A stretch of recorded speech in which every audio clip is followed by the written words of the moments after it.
What's up, and welcome back to Interpreting the Stars, where today we're going to go back to my mile-long watch list of films that I've never seen before, but I plan to see someday, and today that film is Apocalypse Now.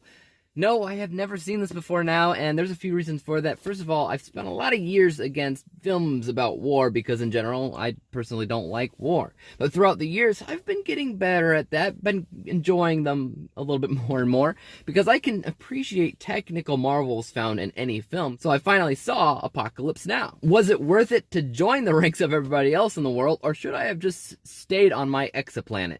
Let's get cracking. This review is brought to you by the word of the day, exoplanet, a planet that orbits a star outside the solar system. Apocalypse Now takes a soldier in the Vietnam War into dangerous territory when he is asked to go on a confidential mission that doesn't exist. He must find and kill an ex-army soldier who has defected and gone insane, believing himself to be a god, and as such is leading his own cult of sorts and waging wars without permission. But in a world of death on both sides, the real question is how compelling a cult leader's arguments can be. So first of all, there are 3 different ways you can currently watch this movie. The theatrical version is 2.5 hours long. There's a really long version, about an hour longer, and then there's a final version that's caught in the middle, about 3 hours long. The version that I saw was the theatrical version because I figured 2.5 hours already sounded pretty long for a movie that I've avoided my entire life. Also, I was able to get my hands on the 4K version of this too, so theatrical it was. I can't tell you if it's any better or worse than the other versions out there, but I can tell you that I still felt the length at 2.5 hours long, specifically because there's a lot of narration going on in this movie. Narration, to me, mostly feels like biding time. I've always kind of been against older noir films because of the same thing. Too much narration. It doesn't necessarily make anything bad by any means, but it does mean a lot of that narration is exposition. Without it, the audience may be a little bit lost as to what's actually going on. Also, narratively speaking, this cult leader is doing some crazy stuff from before the film begins. So one of the biggest issues that I had with this film was I wasn't entirely clear why Martin Sheen's character had to carry out this confidential mission during this window of time. I wasn't sure about the urgency. I mean, yeah, there's a lot of really good war things going on in the background, which helps it feel like it actually takes place during the Vietnam War. But this submission about stopping a cult member, I wasn't sure about that specifically.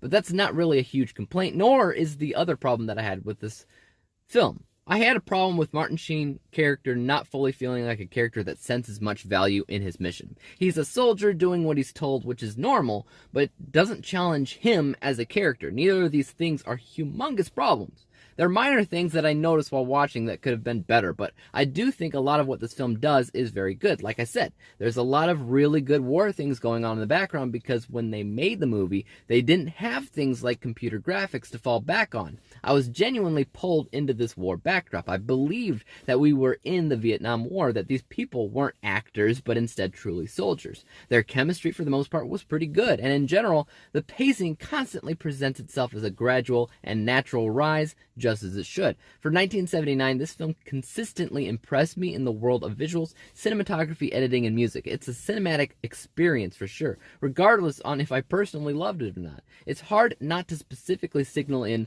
on the things that work. If you're somebody that loves war films, this film is likely to stand out as one of the best and most important war films ever made.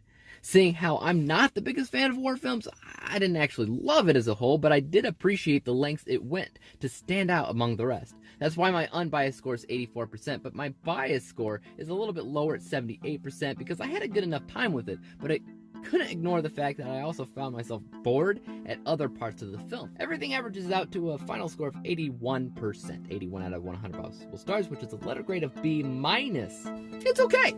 But I wasn't in the target audience, so it won't be anything that I personally care to see ever again, but I can understand where others would want to see it over and over and over again, and that's okay too. But what about you guys? What do you guys think? Do you love it? What part of the film do you think is the most iconic when you think about it as a whole? Let me know below. As for YouTube, you know what to do. Hit the subscribe button if you like this review. Hit the thumbs up button because that always helps out my channel. And don't forget about the little bell icon because that'll help notify you when I come out with my next review. And until then, peace!